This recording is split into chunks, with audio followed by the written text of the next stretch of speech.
सामाजिक दृष्ट्या मागास, शिक्षणाने मागास, ज्यांच्या पूर्वजासोबत स्पर्श करणे, शिवून घेणे विटाळ मानला जात होता, असं गृहीत काशे अशा सर्व जाती एसटी मध्ये आहेत. एसटी मध्ये सामाजिक दृष्ट्या मागास, शिक्षणाने मागास दोन सारखेच, म्हणजे सोशली एज्युकेशनली बॅकवर्ड सारखं.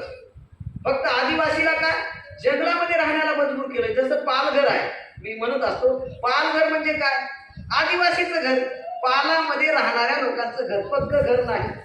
म्हणजे जे भटकंती करत फिरतात, ज्याच्या जीवनात स्थिरता नाही, हेच पालघर ना.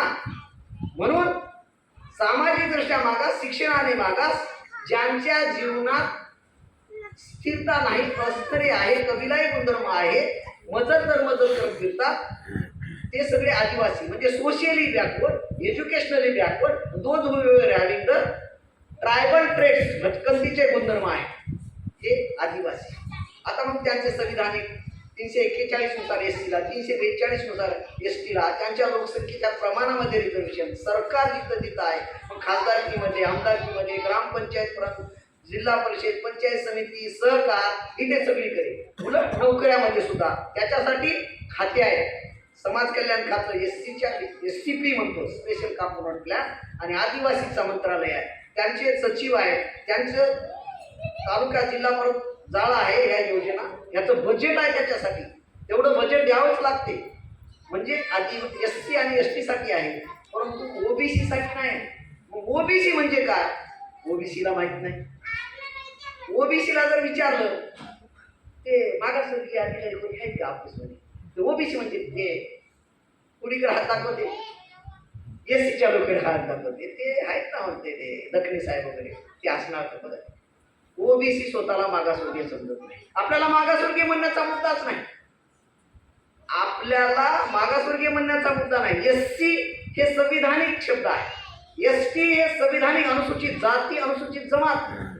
OBC म्हणजे काय, OBC हा वेगळा प्रवर्ग नाही, याचा एकच प्रवर्ग करायचा होता बाबासाहेबांना, पण करू शकले नाही. जसं SC मध्ये 1700च्या वर जाती आहे, ST मध्ये 700 750च्या वर जाती आहे, आणि OBC मध्ये 3743 जाती आहे.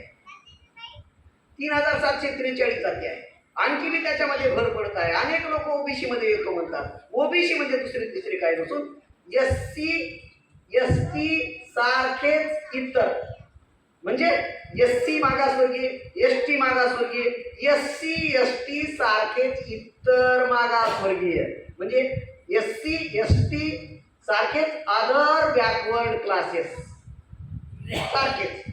मग त्यांची जर गणना झाली तर त्यांना अधिकार मिळण्याचा एक सिद्धांत आहे, त्याला म्हणतो आपण सोपानक्रम. काय, अधिकार मिळण्यासाठी आधी त्याची ओळख व्हावी लागते, नंतर त्या ओळख झालेल्या लोकांची यादी बनावी लागते, यादीला त्या हाऊसमध्ये मान्यता मिळावी लागते, मान्यता मिळाल्यानंतर त्यांना अधिकार मिळतील. जसं कुठलीही योजना देताना आधी आपण ते ओळख फॉर्म भरून घेतो, म्हणजे first identification, then list, then recognition, then right, म्हणजे फर्स्ट आयडेंटिफिकेशन देन राईट. OBCला ओळखच नाही, OBCचं अकाउंटच नाही OBCच्या नावावर, मग त्याचं अकाउंट धर्माच्या नावावर आहे. धर्मामध्ये आपल्याला कोणी विचारत नाही. मग OBCला बँकेत गेलो आपण तर बघा कुठं कसं काय अकाउंट आहे का, नाही, मग तुझ्यावर ट्रेस पासर म्हणून केस होऊ शकते, कारण अकाउंटच नाही. म्हणजे OBCला बजेटिंगच नाही. आदिवासीला एवढी बजेट इथं आहे, आदिवासी जिल्हा आहे की गेल्या 5 वर्षामध्ये एका आदिवासी कुटुंबावर 20 लाख रुपये खर्च झालाय सर. एका आदिवासी कुटुंबावर 20 लाख रुपये खर्च झाला, हे पेपरची बातमी आहे. तरी पण त्यांचं विस्थापन थांबत नाही. एका कुटुंबावर 20 लाख खर्च, OBCचं कुठे गेलं बजेट. मी नेहमी म्हणत असतो, आता टीव्हीवर आणि रेडिओवर ज्या बातम्या बघतो त्या खऱ्या बातम्या नाहीत, ह्या तयार केलेल्या बातम्या आहेत, प्रायोजित बातम्या आहेत, पैसे देऊन बातम्या आहेत. मी कोणाचं नाव नाही घेत, परंतु मी असं म्हणू इच्छितो की टीव्हीवर आणि रेडिओवर खऱ्या बातम्या बघायच्या असतील तर चॅनल BBC लागते, आणि भारतामध्ये आता क्रांती करायचं असेल तर SC STच्या जोडीला OBC लागते. OBC आणि SC ST लोक ते जुळले पाहिजे. याचं सूत्र आपल्याला बाबासाहेब आंबेडकरांनी आपल्या महापुरुषांनी दिलेले आहे. म्हणून फुले, FULE, फुले या नावामध्येच भारतीय संविधान आहे. एफ म्हणजे फ्रॅटर्निटी, यू म्हणजे युनिटी, एल म्हणजे लिबर्टी, ई म्हणजे इक्वॅलिटी. स्वातंत्र्य, समता, बंधुता, हे सगळ्या गोष्टी या फुले या शब्दात आहेत, नावामध्ये आहेत. आणि त्याच फुलेंना डॉक्टर बाबासाहेब आंबेडकर आपलं संविधान अर्पण करतात. म्हणजे 395 कलमाची घटना लिहितात. 395 का लिहितात? हे चौकट आहे. कारण ज्योतिराव फुले पुण्यामध्ये ज्या घरामध्ये राहत होते त्या घराच्या चौकटीचा घर नंबर होता 395.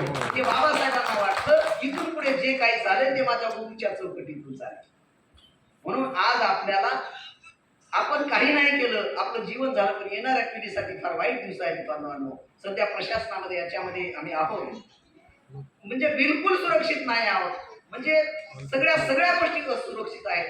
याच्यासाठी आपण जागृत व्हावं लागेल, प्रत्येकाला जागृत करून जोडण्याचं काम करावं लागेल. हे जागृतीचं काम आपण सगळेजण करत आहात, त्याच्याविषयी तुम्हाला धन्यवाद देतो.